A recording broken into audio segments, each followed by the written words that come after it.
All right. So as I was saying, the star's way up here on the main sequence. So this is not. It shouldn't be connected like that. That's not a very good drawing. Anyhow, these stars up here live very short lives. They the more these are very very massive stars, and they're much more luminous. And these stars that are about let's say they start off their lives. Remember that they start out as protostars, and then the more mass they achieve, they gain, they will fall onto the main sequence. What I mean by that is they'll start way over here on the right hand side. You're not really seeing that as protostars, and then they drop onto the main sequence, and they just stay there their entire life. That is the entire time that hydrogen is turning into helium.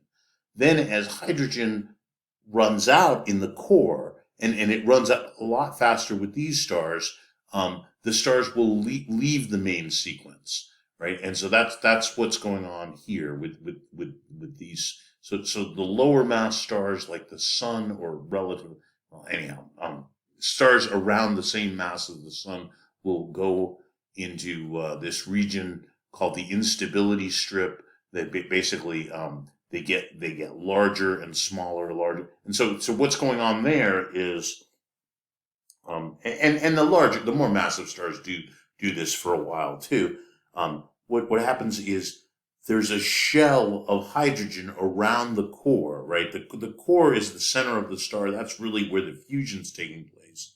And when the hydrogen in the core is gone and completely turned into helium, the star begins to collapse, right? So remember, gravity's always crushing the star, trying to make it collapse in on itself. And so what happens is as the star collapses, it heats up, right? Because that's what temperature is. When you squeeze things together, you get a higher temperature. And so what will happen is the temperature will get so great that the shell of hydrogen around the core will now get hot enough to ignite, and then the star expands. That's what happens in up here. In this instability strip, the star will expand, and then it contracts.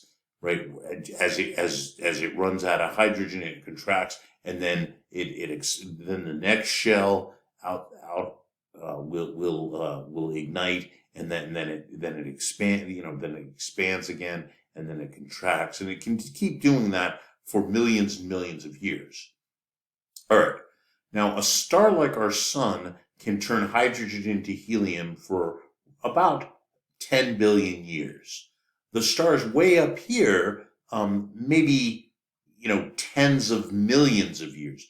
A star maybe halfway up, from where the sun, here's the sun, let's say a star like maybe right about here on the main sequence, maybe they're going to last, 100 million to 200 million years, right? The ones up here, maybe tens of, maybe 30 million years or 50 million years or something like that. Now the stars below the sun, they are far less massive. They last for a very very long time. So the stars just underneath the sun, maybe so our sun will last 10 billion years. Maybe 100 billion years, right? So some of these stars way down here, these are barely became stars at all. But they'll probably be around for maybe trillions of years. And so now keep in mind, the universe itself is only 13.8 billion years old, right? So these stars that are down here on the main sequence, there hasn't even been enough time in the age of the universe for them to run out of their hydrogen fuel supply. Whereas stars way up here have already run out of their hydrogen fuel supply. And so they become what are called giant stars. They do that instability. Those are called variable stars. Anyhow, they vary in brightness, and then they become giant stars.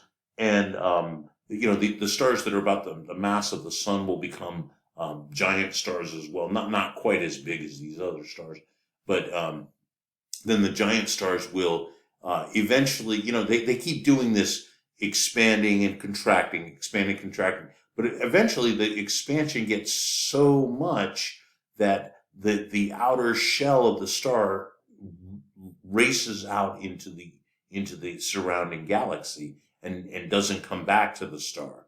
And that process is called a planetary nebula. It's nothing to do with planets, but it's just what astronomers a couple of hundred years ago started calling these things.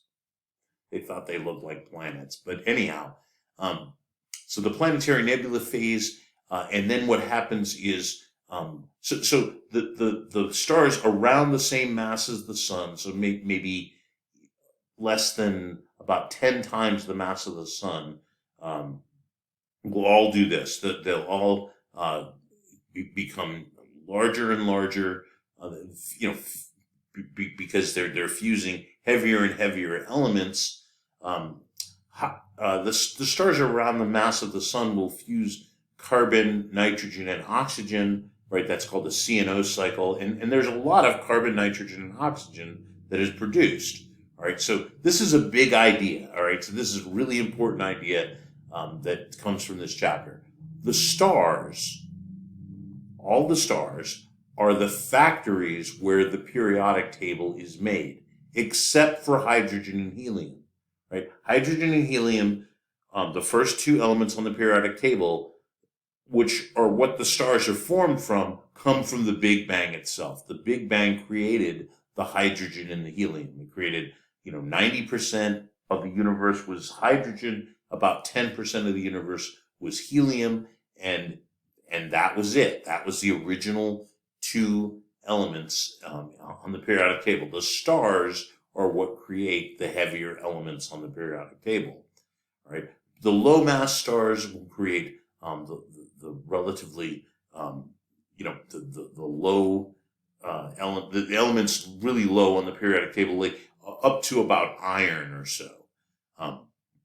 And so what those do, those stars will undergo a, the giant phase, the planetary nebula phase, and then they'll drop down here, and they become extremely small, right? Because they've lost a huge portion of their mass that goes out into the universe. These new heavy elements expand out into the universe and basically join with the interstellar gas clouds that are already out there. But what they do is this planetary nebula phase, it sends new material, heavier material, if you will, more massive material out into the universe. And so when new stars are born, they'll be born with more metals, right? Metals are everything heavier than helium.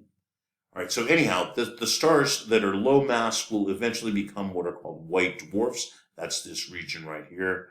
And so the white dwarfs are extremely hot, but not so luminous. Like their luminosity is about, maybe a tenth or a hundredth that of the luminosity of the sun, because they're really tiny. They're really, really small. That's why we call them white dwarfs. And they're extremely hot. And it's basically like, let's say you look at, you've had a fire going, right? You put logs on a fire, and long after the fire has gone out, so let's say it's like 4:00 in the morning or something like that. You look at the logs, and all you see are embers, right? Just embers that are still really hot, but there's no fire. You don't see any fire at all. That's really what the white dwarfs are. They're embers of a dying star, a relatively low mass star.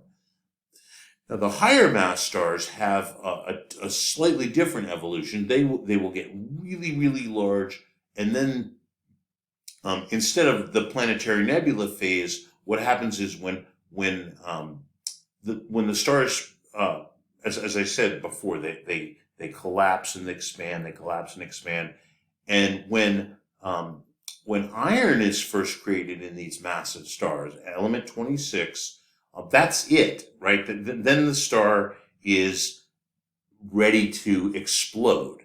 All right. In fact, there's several stars in the night sky. One is Betelgeuse, for example.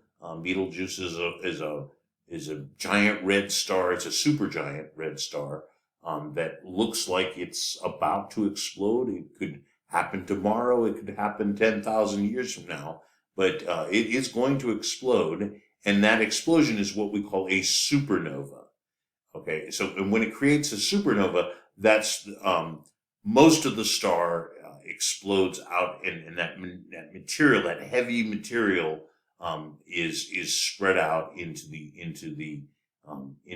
interstellar medium, and that seeds the next generation of stars with heavier metals, right? And so, like our star, for example, about 2% of our star is made of heavy metals, right? So it's not just hydrogen and helium. There's uranium there.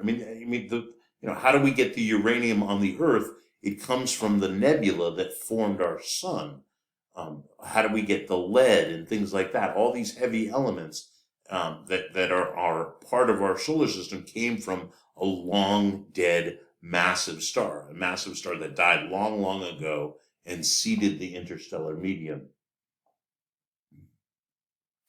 and, formed new stars, right? So, at any rate, so that's called it. So there's a supernova explosion, and what's left is not a white dwarf. There's actually two possibilities. Depends on the mass of the star. I'll talk about that more towards the end. One is called a neutron star, and the other is a black hole. So a white dwarf. Remember, gravity is always trying to squeeze the star smaller and smaller. White dwarfs are roughly the size of planet Earth, but you have, something about the mass of the sun collapse down to about the size of the Earth. So these are extremely dense and hot objects. A neutron star is even more dense. Now, you don't see neutron stars on the HR diagram. The neutron stars are rotating really, really fast, and there's really strong magnetic fields that are associated with that. And so what we see with neutron stars is what's called a pulsar. A neutron star and a pulsar are the same thing. A pulsar is just a rotating neutron star, and they all seem to be rotating. So that's what a pulsar is. And then around 3 times, so it depends on how much mass the star has after the supernova explosion. But if long after the supernova explosion, if about 3 times the mass of the sun remains, nothing can hold up. Not even gravity can't hold the thing up, and the star collapses down. All right, I'll talk more about that a little bit later. I've got a nice little picture of all that. All right, so let's see. On the HR diagram, the sun is a very average star. A dying star that has collapsed to a small size and is cooling off would appear. Remember, that's where the white dwarfs are. So that would be on the lower left-hand side. So let's see. Is that what it says? Lower left-hand side. Probably A. Yeah, that's right. All right, so the life cycle of the star, it begins as a nebula. So a nebula is just an old-fashioned term for, a giant cloud of hydrogen and helium. Nobody really knew what these things were. Now these nebula have been around for a long, long time. Like the ones that are still part of our galaxy, there's still lots of them in our galaxy. And they haven't collapsed yet. In fact, it takes a lot for these nebula to collapse, it turns out. They don't really want to collapse. You might think, why haven't they collapsed already? So one of the things that prevents it from collapsing is just thermal energy. As gravity squeezes the particles, the atoms closer together, they heat up and resist being